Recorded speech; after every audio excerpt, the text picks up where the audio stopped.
I'm Anna. I'm Ben. We're AutoSave. Welcome to our Today channel. we're watching the Apothecary Diaries Season 1, Episode 21. Yokyu could be pregnant. There's a chance. Seems like a it. chance. Maybe. I feel a little bit scared about that. Mm. I do feel a little bit scared about that. Yeah, why?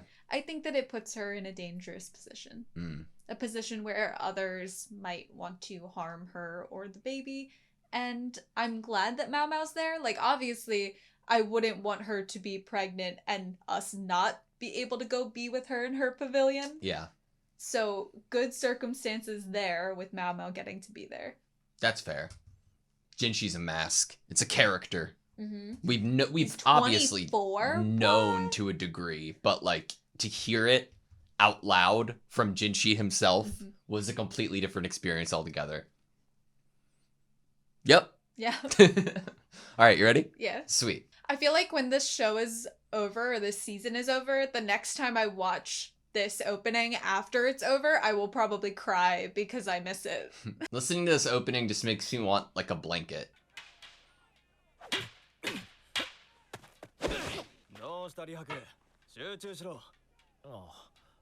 Oh, right, the end of last episode. Mm-hmm. Someone's being sold. 他に頼んでもし薬をすり替えられたらどうしましょうか。宮廷の医局では薬の管理が不十分だったことで減給の罰を受けた医官もいるそうですよ。Aww. I'm sure he's glad to have her back though, even if she's working him hard. So sad.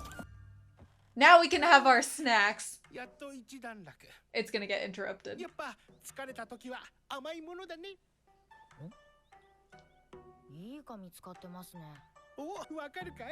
should never take good paper for granted. Wow. 知り合い価格で安くしてもらえないだろうか。他国にもどんどん輸出して Wow. 子供の頃は好きなお菓子を何でも買ってもらえたな。でも先帝の母君が木の伐採を禁じてからはうまくいかなくなってしまってね。That 違 makes う素 sense. 材で作り始めたら貿易もダメになって先立つものがなくて姉さんが高級に行っちゃって妹まで行くなんて言うから代わりに私がここへ来たんだ。 Wow. なり手が少ない宦官の方が高く売れたんだよ。思ったより苦労してんだな。He's really going through it. 妹から手紙で、 Oh うちの no. 紙が御用達でなくなるかもしれないって。せっかくもっとたくさん紙を作れるようになるって言っていたのに。たくさん作るというと手間を省いたということですか。そんなことするわけないよ。力仕事をうちに任せるようになったんだ。不純物もなく繊維も均等に砕かれていて厚みにムラがない。問題は表面の毛羽立ちと。ただうちは材料を砕く方法と海苔作りにこだわってて、それは言えないよ。こういうのはベラベラ。 Well, whatever it is not working right 水なん now. かもこだわっているんですか。ああ、海苔が適度に固まるように湧き水を。 It's not hardening properly. ピキーン。海苔は米の研ぎ汁でも煮込んでいるのですか。いや、 Are they eating it? 粉を溶かしているよ。じゃないと塊が悪いから。今の話を忘れてくれない。 Family secrets. はい。では牛はどこで飼っていますか。そんなことまではわからないよ。そうですか。ジョーちゃん、分量間違えているよ。すみません。飲みやすくする方法を教えますので、こうして舐めたさじで混ぜるのを繰り返します。なんか行儀悪いな。 So are we leading him to it? とろみがなくなったね。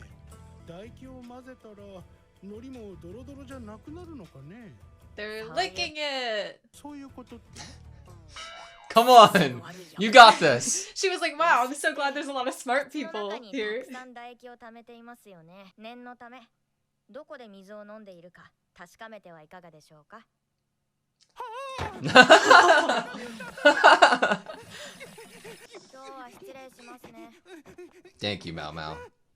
Mao Mao's like a superhero. ただいま戻りました。すぐ来てくれってあなたに連絡が。場所はどこでしょうか。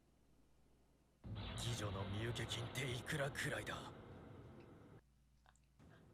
水霊の剣かと思ってきたのに、やはり打剣だ。Urgent.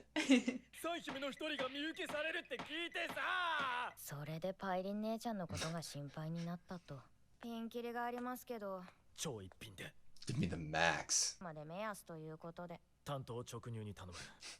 It's gonna hurt. いくらだ。It's gonna sting. 難しいよな。身請け金は妓女があと何年妓労で稼ぐかという逆算に多少色をつけた金の倍ほどの値をつけられる。Then doubled. 嬢ちゃん。There's a lot of calculating happening もし here. パイリン姉ちゃんが身請けされるとしたら、古い馴染みで候補が2人、もう1人はお得意の上級役人。まだ若く30過ぎ。夜の遊戯のお相手としてなかなか馬が合うそうですが、 Oh my god. 翌日少し疲れている点が気になります。夜に負け戦がないことで有名だ。欲求不満になると誰彼なしに触手を動かす。 That's why she liked his つまり muscles. 色欲魔だ。私が親父に引き取られるまで6召喚で面倒を見てくれたのはやり手ババアと三姫だ。 Baby Mau Mau. 特に出産経験はないが母乳の出る特別な体質だった姉ちゃんは母さんに近い存在である。あの日々を思い出すともったいないと思う。彼女は色欲の強い女であるが、それと同じくらい母性を持った女である。李白様は姉ちゃんの仕事を十分理解した上で惚れている。 I love 上田 Lihaku. 健っぽいが根は真面目そうだし、 An honest dumb 女の dog. これす 愛 song? にしようという愛すべきバカなところもある。何より体力は絶倫だ。 They're perfect for each other. では1200。年に銀1000枚といったところか。ありません。側近で1万は欲しいところです。安い妓女なら400ですが、6召喚の三姫の一人となれば At 少 the なくとも very 1万は欲しい least. ところです。 No. The poor dog. 李白様が姉ちゃんにこっぴどく振られる可能性ですか？ I love this song. 李白様、服を脱いでいただけますか？振られないか。私が知っているのはパイリン姉ちゃんの好みの体くらいです。He looks bigger in the intro. 下もか。下もです。脱いだら両手を肩の位置まで上げて力こぶを Just walk in there like this. これはなかなか。 Jinshi better not come in on this. こうか。 Oh, no! よく鍛えられた体力。 No, I'm scared. Why did you say it? This is your fault. It's my fault. では最後の No! 一枚を脱いでください。お前 No. 一体何をやっている。ごきげんよう。軍師様。お前は何をしていたのだ。 Oh shit. 美人は怒ると怖いな。呼び出しに応じて相談を受けておりました。なぜあの男はあんな格好をしていた。 'Cause I I told him commanded him to. to. ありません。じっくり見ていただけです。じっくり見ていったのか。何のために。何のためと言われましても、好みの体か調べるには実物を確認するのが一番です。好みの体だと。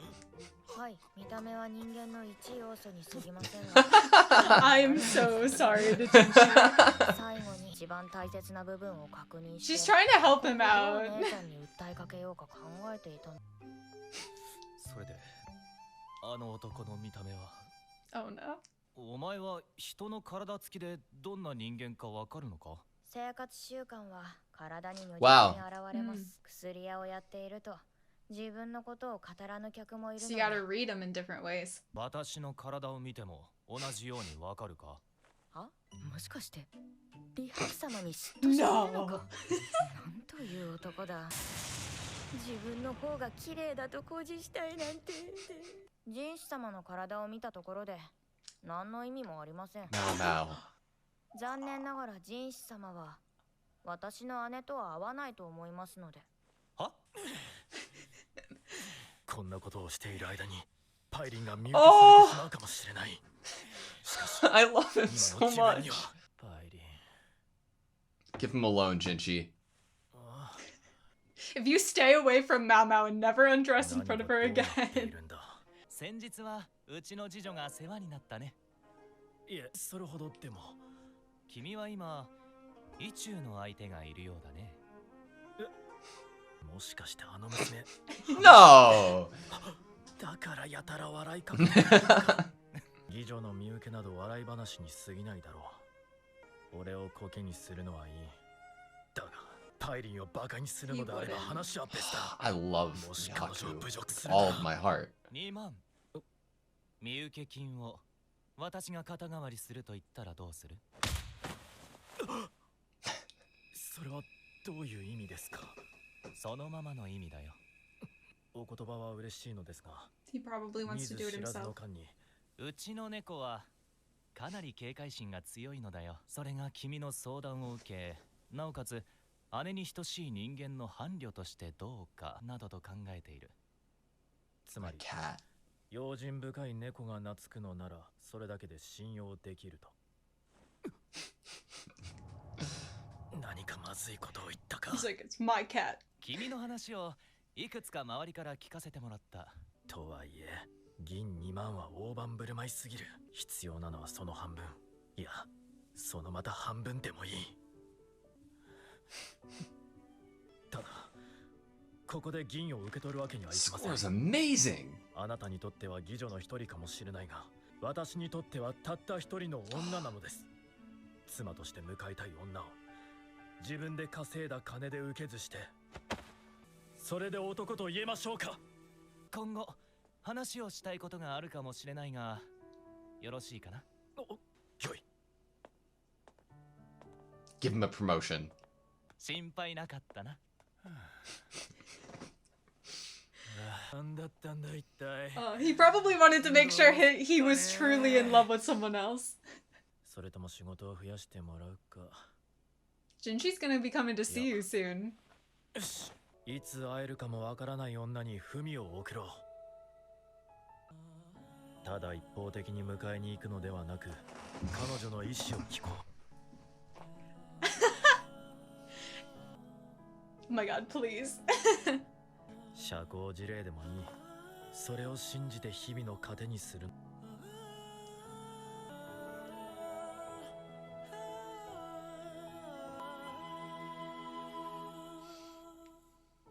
I wonder if what she's holding is what Mao Mao wrote. おばばは何とか言っているけど、私はまだまだ現役よ。それに私、いつかどこかの王子様が迎えに来るのを待っているもの。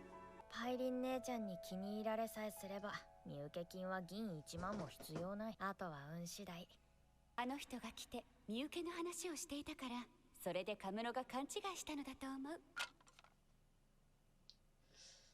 ラカン様、会議が始まりますよ。青い装備。何ですか？ Look at the... 98% of that episode was everything I could have ever wanted. Okay, that was the Apothecary Diaries, Season 1, Episode 21. Is this what watching, like, romance anime feels like? That was amazing.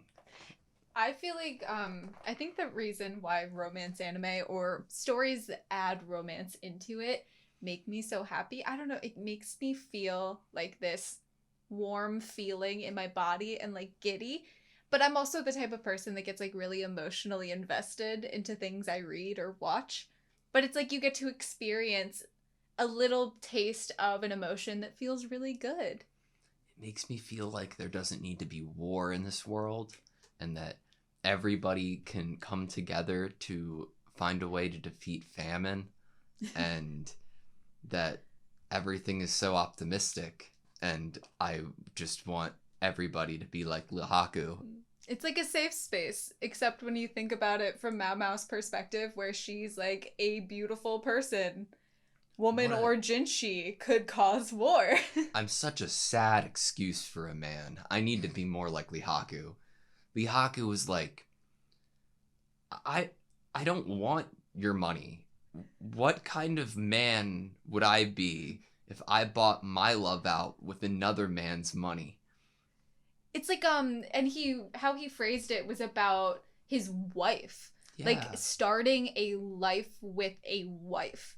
It's not even about like, oh, this is like, as he said, like if he insults Pyrene, it's not just a courtesan, then he wouldn't be able to handle that. Like when he talks about it, like this would be like the literal, this is the only woman to him. This would be his wife. He would be literally starting a life with her and want to be with her and take care of her for the rest of their lives. And he's like, I need to talk to her first. I need to understand what her feelings are and what she wants. The fact that he wouldn't want to just buy her or put an offer in and her accept because financially it's a great offer for the brothel, but that he'd actually want her to like love him back. I'm like, he's such a good dog. I love it. And she seems like she might be interested in him. Yeah. She's as she said in her letter to Mao Mao, she's not in any rush. She's waiting for her prince. I feel like Pyrene's a dog too. And Jinshi's a cat. And Mao Mao's a cat. That's what I feel like. There are two types of people in this world. There are dogs and there are cats. Mm-hmm. You would think that with that theory, normally when there's like a dynamic, like a character specifically like Mao Mao, you would think that her love interest or her leading person next to her would be a dog type if she had such a cat personality, like a Lihaku, like a golden retriever, which is really fun that they distorted that for us, where they have Lihaku give her the pin and she identifies him as this like golden retriever, cute, sweet, lovable sunshine kind of guy that's giving people consolation prizes, and she's like hissing at people. Yeah. You'd think that that would be the combination, because while I have seen it, it is entertaining and I do love it. There's something about the fact that underneath it all, Jinshi and Mao Mao are so similar. You've seen that I really love. Like a cat and a dog like type personality like end up like I guess because I don't have a lot of experience watching this stuff, like it would have felt so weird, not even saying because like the Haku and Mao Mao are completely their own characters, but just like their personalities and dispositions, like it would feel so unnatural for me to assume that they could be the ones ending up together. Well, like at the end of the day, tropes and or ways that you could zoom out and describe things, it gets rid of so much complexity of a personality. Like a character that you could initially describe as a cat, it doesn't necessarily mean that they don't actually like people, because if you think about those animals in real life, there are cats that are extremely cuddly and absolutely love people. And there are dogs that can be wary or scared or not very nice. Like when you put tropes onto things or labels for things, especially in media like anime, like it's a very like, we are picking kind of one aspect and removing all complexity and actual realistic character traits as if they were real people from it. We're removing all of that from it.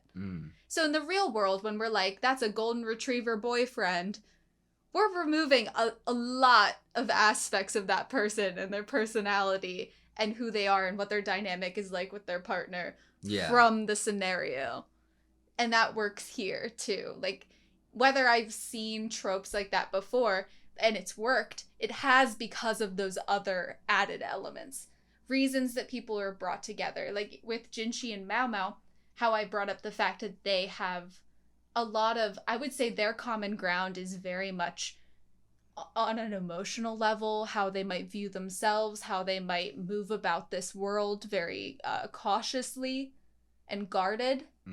And when we have conversations about like, remember that no matter the status or how someone was born, what they were born into, they're very similar at the end of the day. Man. I wonder what... It, like, at first, once Jinshi leaves and says, I might, like, come talk to you again soon, I was like, ooh, it might be, like, Jinshi offering him, like, an honest way to make that money, you know? Like, just a promotion or a different job or extra work. But then with Mao Mao's inner monologue at the end... about he wouldn't even need that much if Pyrene liked him. I have no idea where it's gonna go. Right. I think that even if he wouldn't need that much, I think that he might still want to earn to that level to be able to present and then to feel good about it. Yeah. If he's being told that she is, in terms of how things work in this world with her as a courtesan, that other men would have offered this much money or more for her, he will want to bring that to the table, not because he views her as something to be bought, but as like a show of affection to her, but also to the brothel itself that was a home to her. That's and a the good old point. lady at Mau Mau. I think that when I think when I think about Jinshi's line to him that he might be seeing him again soon, my mind like immediately went somewhere. It could be like totally off base, but my mind immediately went to the phrase amassing allies. Jinshi just had an attack on his life 2 episodes ago, and we were having conversations about the person that Jinshi trusts most in his top 3 people that he trusts, I would say, is Mau Mau. And Mau Mau trusts this guy. Mm-hmm. And this guy has done extremely well within his regard in the military and the palace. But also there is a line that directly ties Lee Haku to Laken. Yeah. That a strategist in the military is who kind of gave Lee Haku his start. And I think that Lee Haku could be seen as an ally to both Mau Mau and Jinshi in Jinshi's perspective here. This man isn't interested in my cat. Yeah. He's very much in love with my cat's sister, but my cat trusts him. Yeah. And therefore, and he's extremely talented. I am going to also maybe put my trust in him with something. I would love to read a couple lines here because this was one of my favorite interactions of the episode. My cat can be quite cautious, and yet she's willing to give you advice and consider you as a candidate for her sister's life partner. And then Lahaku's response is like, he completely understands Mau Mau, but also what Jinshi's saying about Mau Mau because he understands Mau Mau. In other words, if your cautious cat lets her guard down around me, I'm trustworthy. And like Jinshi like immediately like reacts like, what the fuck? And like it's interesting because it's like the idea of Mau Mau letting her guard down around anybody on one hand is like grr. But on the other hand, it's like, yeah, he does know what I'm saying and does get Mau Mau and what she actually feels. Do you think that any amount of this emotion here, while he's probably glad that his words are understood and he doesn't have to spell it out more clearly, do you think a part of him is upset because we are establishing Mau Mau definitely trusts Lee Haku when Jinshi himself might not feel like he's been given as much concrete evidence that he is trusted by Mau Mau? Maybe. Like maybe there is a little bit of jealousy here. Like, she likes you and she trusts you and she lets her guard down around you. Does she do that with me? I also wonder if Jinshi wishes he was like more clever and like secretive, like, you know, like I like if he was more verbally talented and like in the way that like people like Lacan are, you know. Was he hoping that Lee Haku was a little bit dumb there? Yeah. Like, we've seen Mau Mau have to explain things to Lee Haku, but luckily she doesn't have to like work too hard. Like when she's kind of painting the picture for him that it was Suri that was the person in the middle of all of the coincidences, he pieces things together pretty quickly. In a way that the doctor wouldn't be able to, you know, earlier in this episode, like where Mau Mau does have to spell it out extremely simply for some people. Right. And I think that Jinshi has had to deal with a couple... Well, yeah, that is interesting. We bring the doctor in within this episode as an example of, even though Mau Mau has said to us how happy she is of encountering people within the rear palace and then the outer court that are able to piece things together with her without her having to explicitly hurt herself with her words. And what I mean is, if she explicitly says some of the things that she's leading them to, she is liable there. Yeah. Like, she could get hurt for literally explicitly saying something. Mhm. And so for these people around her to be smart enough to kind of leave things left unsaid, it's safer for all of them in that regard. But yeah, you're right. Like, the doctor was used as an example of the difference there. Yeah, I think that it'd be easy to try to put Lihaku in a category of like they lean into it with like a dog, right? Mm-hmm. And I think what could be implied there is like a level of like simplicity or stupidity. Mm-hmm. But I don't think that's the case at all with Lihaku. And I want to give that credit that I think Lihaku is a smart dude and he's a genuine dude and he works so hard and he's passionate. Like I trust Lihaku with so much, you know? Right, like Mao Mao's the one that calls him a dumb dog in this episode. Mm-hmm. But it's very endearing from Yeah. her in the moment. And it is interesting that we have Jinshi realizing that he's not just some dumb dog. I think that there's potential that we are calling upon him in the future as an ally for something. That he won't just be utilized by Mao Mao in order to, ooh, Lihaku, let me in this building so I can investigate, or, oh, Lihaku, I'm gonna lead you to the truth so that you can solve it for me as a military officer. I thought it was so cool and fascinating that we got a bit of Mao Mao's perspective of Pyrene. And like, it was like, I don't know how she feels about it, but to me, it was like, it was my mother. It's more so than she trusts you with the marriage of her sister. Like, this was one of, if not the mother figure in Mao Mao's life. And for her to be giving advice to this person. Okay, so we talked about last episode this idea that Mao Mao does not want to question any more about Jinshi and who he is. She doesn't want to think about it. And my reason for that was that she does not want to learn too much that will force her to look herself in the face and realize that she's forging a connection with someone and that she really, really cares about. And, or at least that would be one of the things.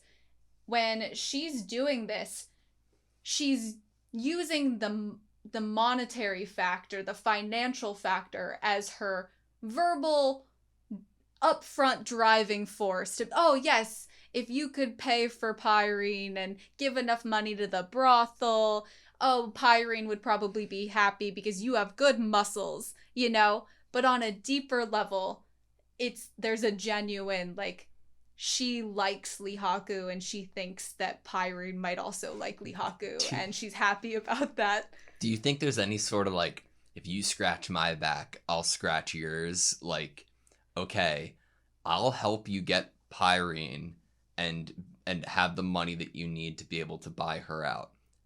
I'm looking for a wife in the future too. You and Mao Mao are pretty close. Maybe like hype me up a little bit around her. Lihaku's now Jinshi's hype man. Yeah. Honestly, what he might be amassing is allies that will keep the men away from Mao Mao. God. When he's around her and she's dressed up pretty, he's like trying to guard her so that no one looks at her. Maybe he's just trying to make sure he has all these allies so that... It takes me back to what Gyokyu said when she gave Mao Mao the necklace before Jinshi gives the hairpin. Mm-hmm. This line of, like, there's so many bugs that are going to be flying around. Like, this idea that she didn't want Mao Mao to get stolen by someone or taken by someone else. And Jinshi's kind of like that too. He's in the same perspective. Like, he's probably... This is his favorite toy. Yeah. You know, obviously we there's a deeper stuff going on with that phrasing. It's just, I'm using it as a simpler phrasing here. Favorite toy, someone else might steal it because she's cute and she's really cool and she's a badass and she's done amazing things in the palace. God, I love this show so much, and I want, if other shows or romance animes could make me feel the way that this made me feel, I want to watch them. One of my favorite things about the romance genre is the fact that nothing romantic has happened with them. You know, like, there has been no... and Mao Mao? Yeah, or there's been... I was talking about Lihaku and Lihaku? Yeah, that was the highlight of my month. That was incredible. The highlights of my watching of this series have been the the moments where you see a breakthrough of connecting between these two characters that I, as a viewer, inevitably believe will end up together. Yeah. And that is one of my favorite parts of the romance genre, is when there is that, you're seeing the building blocks that, as a viewer, it feels a little more realistic to feel like there should be some foundation underneath a coming to love each other that's more than just fleeting crush feelings or an immediate attraction. But like, Lee Haku's gotta be top 5 best anime boys. He might be on that list. He might be. Like, well, we don't know what's going to happen so to this much. character going forward. What? He's not gonna like turn into a villain. No, I don't think so. I don't think so. But you know. Lee Haku's actually Soiri. Like, Soiri is a second disguise. Oh my goodness. The insanity there. Love it. Blue Roses. Mm-hmm. That's in the opening. That is like Locken's flower in the opening. We see what I would think is somewhat either a hairpin that is a blue rose, or some sort of instrument that is in a little box that is a blue rose that's also in the OP. I'm curious about what that is. I'm curious what the significance of the blue rose is to him. Like, is in the same way that the morning glories, the fuyu flower, the thorn apples, is there something about the blue rose? I think there needs to be more forward progression within Lacan and Mao Mao's, like, and Mao Mao's mother's storyline, and it's gonna be uncomfortable, but I think it's gonna happen. I mean, what's the meeting? Well, okay, so we always think about things in this story. Every event that happens has had a narrative reason that we didn't quite realize at the beginning. Like, when we go through Sir Conan's death, the seaweed, and then we learn that all of that was for an overarching, like, secret plot of connections. With Lee Haku hearing that someone was going to be an offer was going to be made at the end of last episode, episode 20. What we have here, yes, is what could be seen as an innocent storyline of two characters that are side characters and they're related to the characters, but they're not necessarily heavily related to the plot of Mao Mao's story, other than just who the fact that they exist there and that they're friends or family. But for the reason for this interaction, so what has happened here is that because of Lacan asking and making an offer, is what I am assuming the servant girl misunderstood, that has led Lee Haku and Jinshi to form some type of new relationship, or like establish a connection where they've talked to each other. And that, to me, it has to be substantial. That through this misunderstanding, Lee Haku is brought to Jinshi's attention more than just, that's the guy that I had misunderstandings about in the past. Yeah. I get that. I think one of the servant girls got the wrong idea. Do you think that Mao Mao doesn't have a fingernail on her left hand? Or do you think that I am fucking up based on perspective? You're fucking up based on perspective. I just think they don't draw the underneath line of the fingernail, and you're missing the side line because it's covered by the other finger. I guess so. It's interesting though, right? Like, I don't know. Like, we always had like theorized about something physically actually having happened to her hand from what happened with her mom. Yeah. All right, that's all I have you. I feel like there is more or should be more, but I can't access it at the moment. I don't know what it would be. Okay. Thank you guys so much for watching this video. Please like, comment, and subscribe, and we hope to see you next time.